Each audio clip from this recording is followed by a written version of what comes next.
I remember the park most vividly through scent, the thick resin of pine sap, the metallic tang of river stones, the musky sweetness of decaying leaves. Even now, years later, those smells bleed into my sleep and yank me back to the day Jamie vanished. It was summer then, the air heavy and humid, our bikes leaning against a rusted park sign, while we dared each other to go farther down a trail than anyone else in our neighborhood had gone. I can still hear the trill of cicadas, the crack of a branch underfoot, and Jamie's laugh echoing somewhere ahead until it stopped. When I finally worked up the courage to go after him, the trees closed in, and the silence fell like snow. No footprints, no broken branches, no boy. The park ranger said he probably wandered off and found his way home, but he didn't. I became a journalist because no one told me the truth. Someone needed to ask hard questions and refused to look away. Jamie's disappearance never left me. It settled in my bones like cold. Years later, my editor called my obsession unhealthy. I hid it well in other assignments, war zones, political scandals, human interest pieces that won awards. But the wild pulled at me like a hook. Every year on the anniversary, I would walk to the edge of the park and stare into the shadowed trails until dusk drove me back. The authorities stopped taking my calls. Locals whispered stories about skinwalkers, creatures that took your shape and voice to lure others. I collected them all like stones and piled them up in my notebooks, waiting for a pattern to emerge. This time, the pattern came in the form of an anonymous tip, an email with no subject line, just a coordinates link to a part of the park currently closed to tourists due to infrastructure repairs. The sender claimed to know what happened to Jamie and offered proof if I met them at sunrise near an old service road. Against every rational instinct, I packed my recorder, camera, and a flashlight and drove through the night, the radio-static and anxious companion. If this was a prank, at least it would be closure. If it wasn't, I might finally have the story and the answer I'd been chasing my entire adult life. The park looked the same and not the same. A new gate had been installed, its metal bars bright against the forest green, with a thick chain and padlock to keep out the curious. Someone had hung a handwritten sign that read, "Do not enter, dangerous wildlife." It fluttered in the morning breeze like a warning flag. I climbed over the gate, scraping my thigh on the padlock, and landed on the other side feeling like an intruder. The air was cooler here, the humidity trapped under the canopy. A man waited where the gravel road met the trailhead. He wore a park ranger's uniform, olive green shirt, worn jeans, boots caked with mud, and leaned against a boulder with the easy confidence of someone who spent his life outdoors. His hair was the color of ash, his eyes a startling pale green that seemed almost luminescent in the dim light. He introduced himself as Dawson and offered a firm handshake. "You're persistent," he said, as if he'd been expecting me for years. "How do you know about Jamie?" I demanded, bypassing small talk. My voice sounded harsher than I intended. He tilted his head as though listening to a distant sound. "I was there," he said quietly. "I've spent a long time thinking about whether to tell you. We don't have much time before they notice you're here, so we need to move." Unease crept over me. "Who's they?" "You'll see," he said, and started down an overgrown path that veered away from the main trails. I followed, my boots sinking into moss, my heart pounding. At first, I thought by they, he meant other rangers who would throw me out. But the way he scanned the trees, as if watching for shadows that moved on their own, made me think otherwise. Dawson walked with purpose, stepping over tangled roots, ducking under low branches, and pausing occasionally to listen. Every time he stopped, the forest seemed to hold its breath. At one point, a twig snapped somewhere off to our right. I spun, expecting to see a deer. Instead, I saw nothing. The hair on the back of my neck prickled. Dawson put a finger to his lips. "Don't respond if you hear voices," he whispered. "They'll try to mimic what you most want to hear." We trekked for what felt like hours, though my watch said only 30 minutes had passed. The forest changed as we went. The trees grew older, thicker, the underbrush denser. Lichen clung to trunks like strange skin. The temperature dropped. I could see my breath even though it was August. My fingers stiffened from the cold. I began to wonder if reality still adhered to the rules outside this place. Eventually, the path opened into a small clearing, ringed by massive stones. In the center stood a twisted tree, unlike any I'd seen. Its bark bleached white, its branches leafless despite the season, each limb ending in a sharp point like bone. "This is where Jamie disappeared," Dawson said. His voice held no ceremony. "It's a threshold." I swallowed hard. Memories flashed. The day Jamie vanished, me calling his name until my throat burned, the sense of being watched. I walked toward the tree, hand outstretched, drawn to its pale bark. The closer I got, the more the air vibrated, as if a quiet hum emanated from within. A dizzy sensation washed over me. For a moment, I thought I saw Jamie's silhouette behind the tree, his hand beckoning. "It lures you with what you love," Dawson said sharply, pulling me back. His grip was stronger than it looked. "Don't touch it. That's how it gets in." "What is it?" I asked.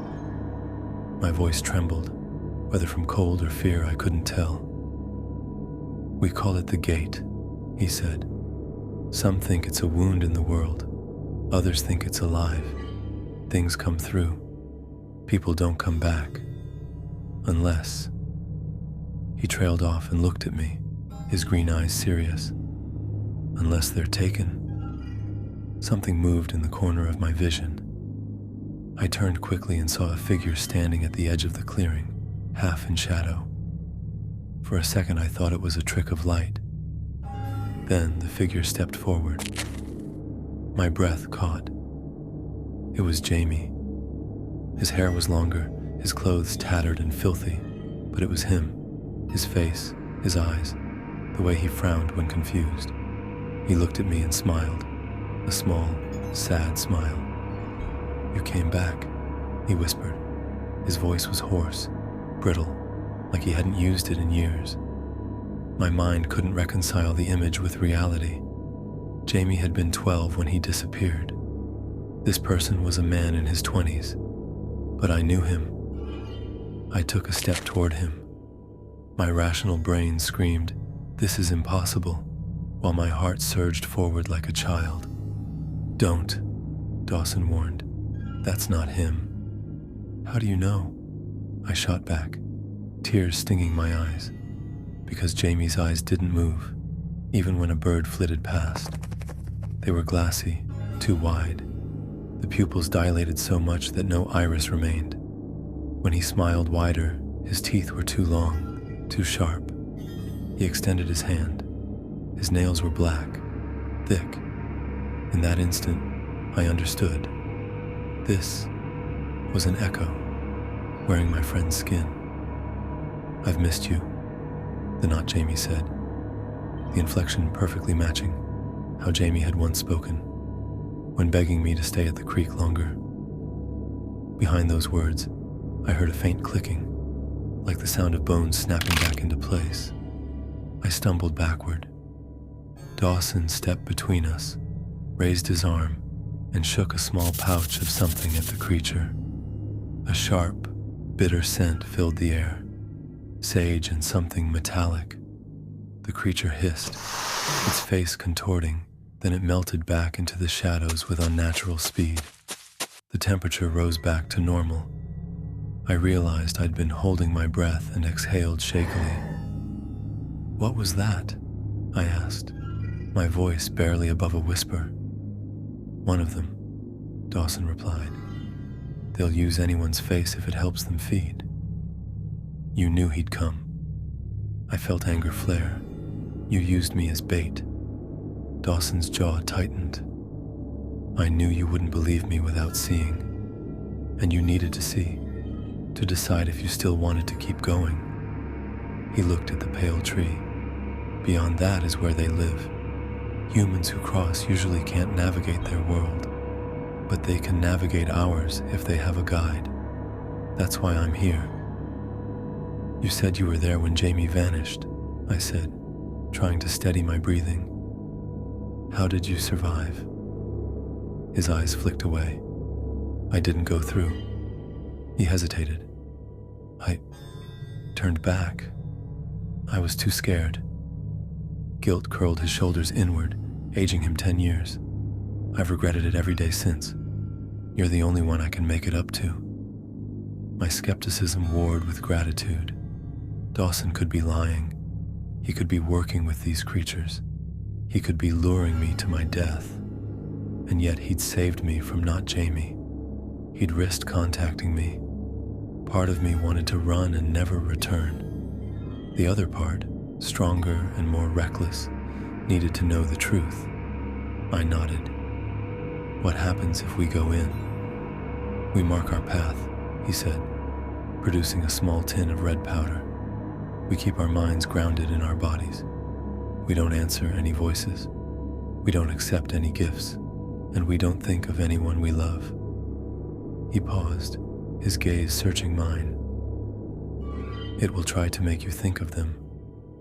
If you do, it will use them against you."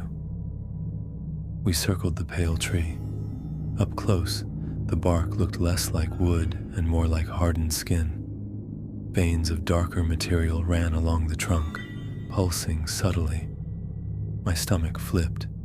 Dawson kneeled and smeared the red powder in a line on the ground, then drew the line onto the tree, creating a doorway shape. He murmured something under his breath, a prayer, maybe, or a reminder to himself. Then he slid his hand inside the tree as if the wood were liquid. The bark rippled and opened like a curtain. Cold, damp air wafted out, carrying a smell of deep earth and something sweetly rotten. "Stay close," he said, and stepped through. I hesitated only a second before following. Crossing the threshold felt like plunging into a river in winter. Every nerve seized, every muscle clenched. Then the temperature normalized, though nothing else did.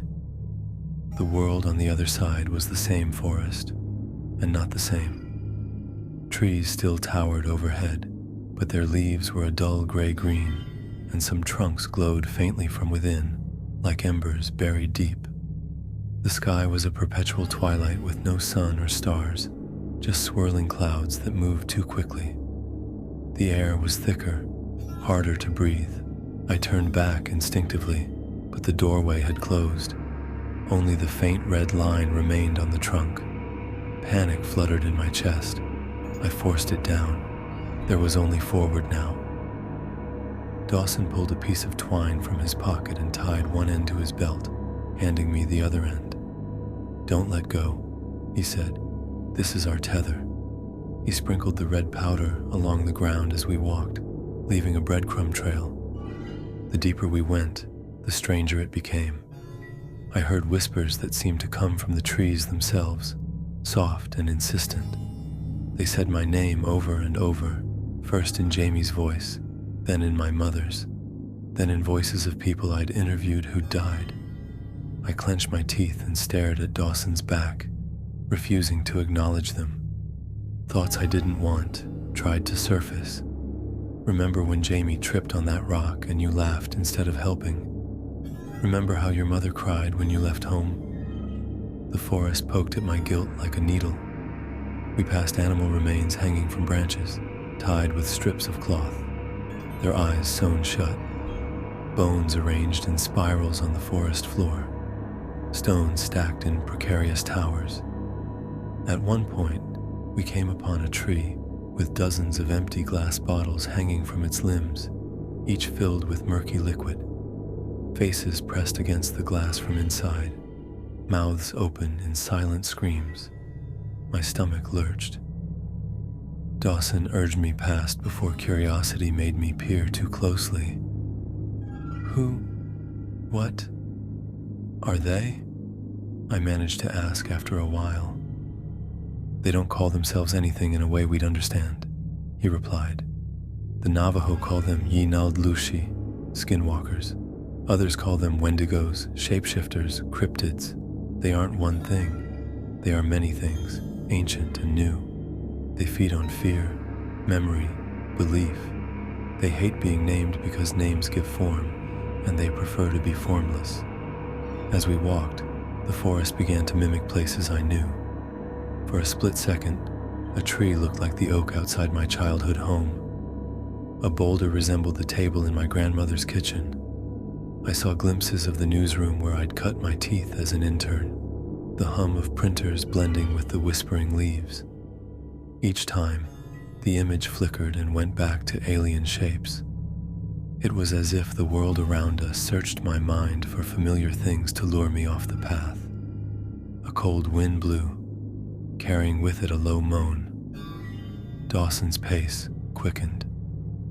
I realized we were approaching the canyons I'd only seen on maps, deep clefts in the earth like the earth had torn itself open. We reached the edge of one. A gaping maw extended into darkness. Stone walls glistened with moisture. A narrow ledge wound along the side. That's the way, Dawson said, his voice tight. They keep trophies down there.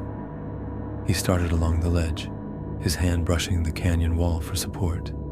I followed, trying not to look down. The drop was infinite. The bottom was a void that seemed to swallow light. Halfway across, a distant wail rose from the depths, high and thin, like a child calling for their mother. My grip on the twine tightened until my knuckles whitened. My mind conjured Jamie, hanging in the darkness, calling for me. Tears filled my eyes. I blinked them away, focusing on Dawson's boots. Halfway around the canyon, Dawson stopped and knelt. He brushed away dirt to reveal a rusted metal tag embedded in the rock. He pried it loose and handed it to me. It was a keychain with a cartoon bear, the park's mascot, scratched and worn. He dropped it, Dawson said simply. We found it when we came back. A lump formed in my throat. I ran my thumb over the scratched paint. Jamie had carried this on his backpack for years. Why didn't you give this to me? I whispered.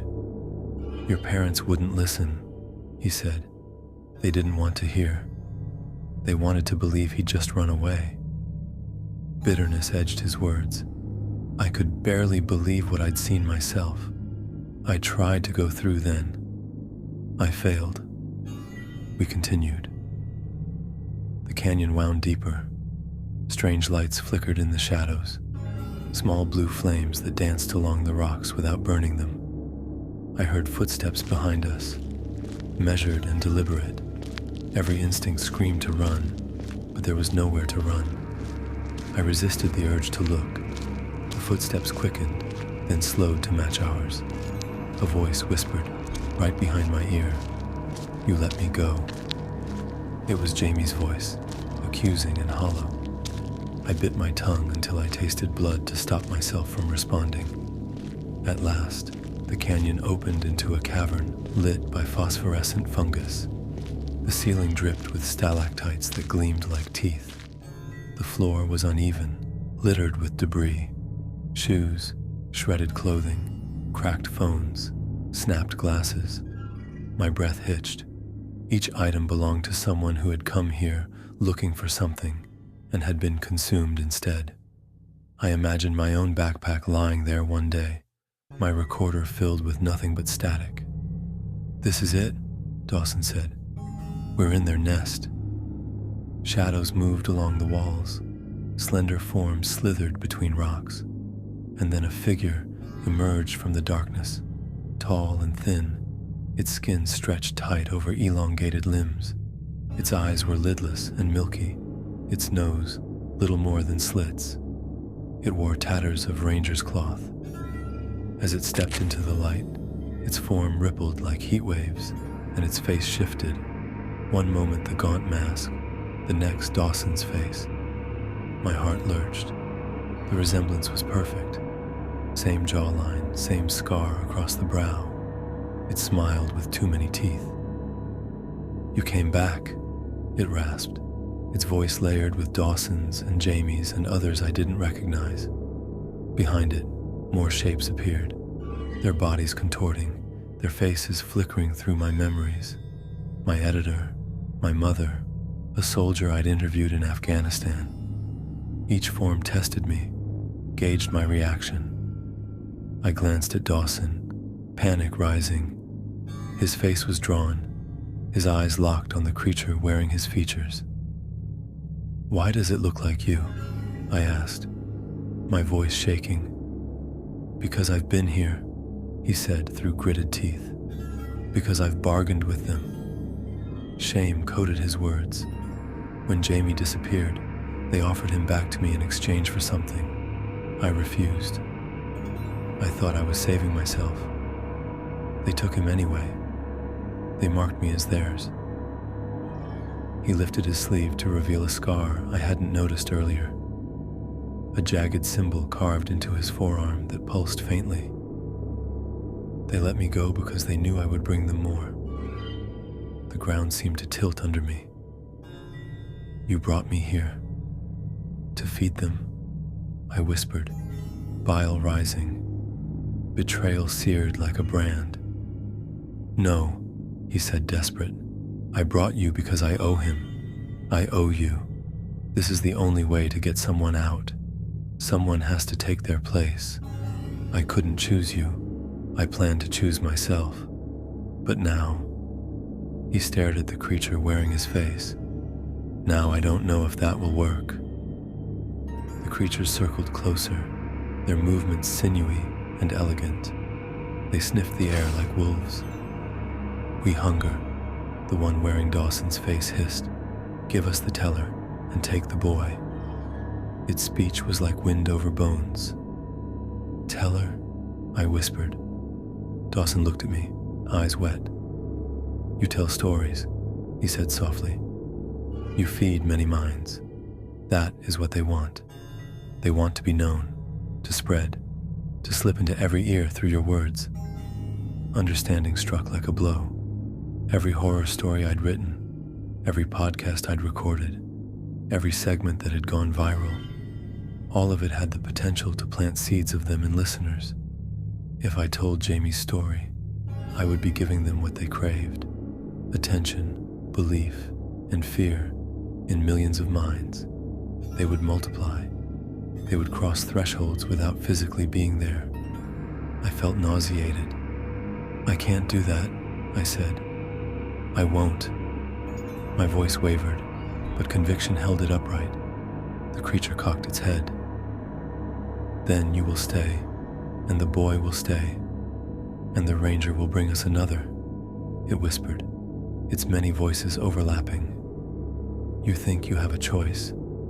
You are in our mouth." For the first time, I realized Dawson's plan had always been flawed. There was no negotiation with creatures that thrived on twisting bargains. He had brought me here because he hoped my stubbornness would break a pattern. He had brought me because he lacked the courage to go in alone. He had brought me as his tether, as much as I held onto the twine. Anger burned away some fear. "If you want to spread through stories, you need me alive and free," I said, trying to sound braver than I felt. "If you keep me here, you get nothing. If you let Jamie and me go, maybe I'll tell everyone what I saw, and maybe they'll believe. Maybe you'll feed for centuries, or maybe they'll think I'm insane, and you get nothing anyway. Your choice." The creatures hissed and chattered, their faces flickering between forms. They closed ranks, conferring in a language that was a series of clicks and sighs. Dawson watched, his jaw clenched. I wondered if my bluff would work. The truth was, I had no intention of telling anyone, not if it meant unleashing these things on unsuspecting minds, but if they believed I would, maybe I could buy us time to run. After a tense minute, the creature wearing Dawson's face leaned forward. Its breath was cold. "We keep the ranger," it said. "You and the boy may leave. Tell or do not tell. We will come either way." It smiled. "We already do. We ride the breaths of storytellers who do not know us." A flash of images darted through my mind. Urban legends whispered at campfires, viral threads of creepy encounters shared online, trending videos about skinwalkers, stories I devoured late at night. Were these their tendrils seeding themselves in our reality? Had I been feeding them unintentionally for years? The thought made my stomach twist. Dawson exhaled. Resignation and relief mingled. "Take me then," he whispered. He turned to me, eyes soft. "Find a way to tell this without giving them power, or don't. At least you'll live.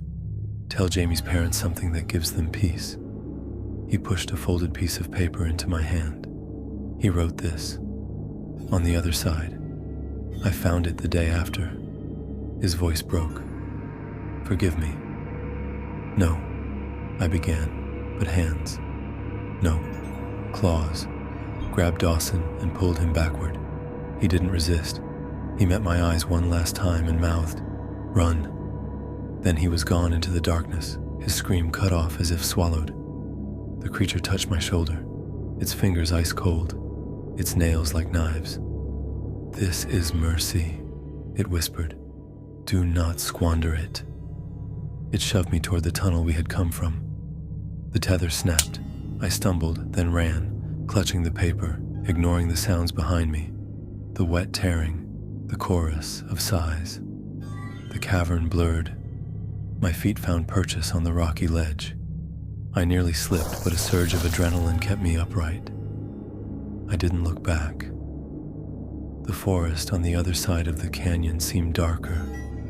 Shapes darted at the edge of my vision. The whispers grew louder, more insistent, but there was an urgency now that wasn't there before, as if the balance had shifted.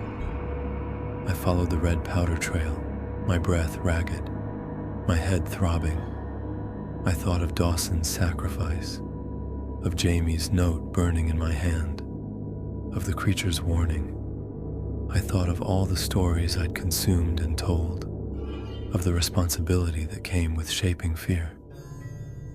Eventually, the pale tree loomed ahead, glowing faintly like a lighthouse in a storm. I pressed my palm to its bark. The surface rippled and opened. I flung myself through, landing hard on the forest floor of the ordinary world. The air was warm, humid, full of birdsong. For a moment, I lay on my back and sobbed, the relief physical and overwhelming. When I stood, the tree was just a tree. No doorway, no hum. The red line Dawson had drawn had faded to nothing. The clearing looked exactly as it had when we arrived, except for the absence of one man. I unfolded the paper with trembling fingers.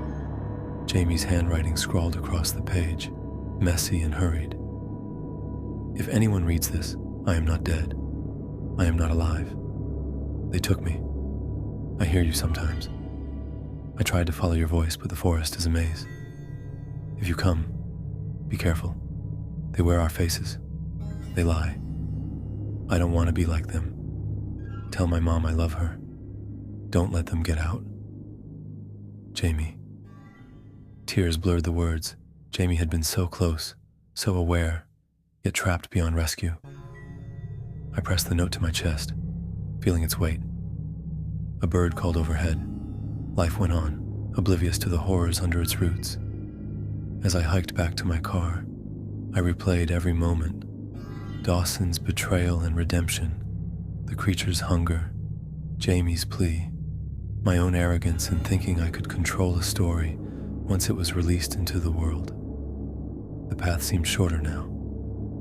I reached the gate as the sun climbed, casting golden light over the dew-damp grass. From somewhere deep in the trees, I thought I heard Dawson's voice sigh my name like wind through branches, but I didn't turn around. I drove home in silence, the recorder in my bag untouched. At my apartment, I sat at my desk, Jamie's note beside me. I opened a new document. My fingers hovered over the keys. How do you write a story that warns without inviting? How do you honor a friend without summoning what took him? How do you tell the truth when the truth itself is a doorway? I stared at the blank page until the sun set and the room darkened. The smells of pine and cold earth clung to my clothes.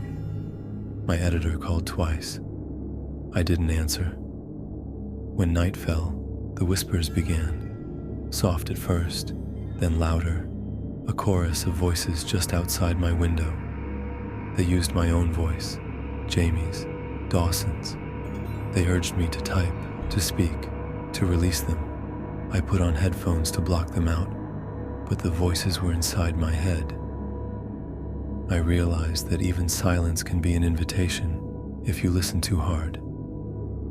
In the end, I wrote this only for myself, to remember Dawson's sacrifice and Jamie's fate, to remind myself that curiosity carries a cost, to caution anyone who might stumble upon this by accident. I won't publish it. It will sit on my hard drive like a talisman. If you're reading it, you must have found it in some way I didn't intend. I'm sorry. Please, if you can, forget it. Because when you think about them, they listen. When you speak of them, they come. And in the quiet of the night, when the smell of pine drifts in through your window and a voice whispers your name from the dark, don't answer.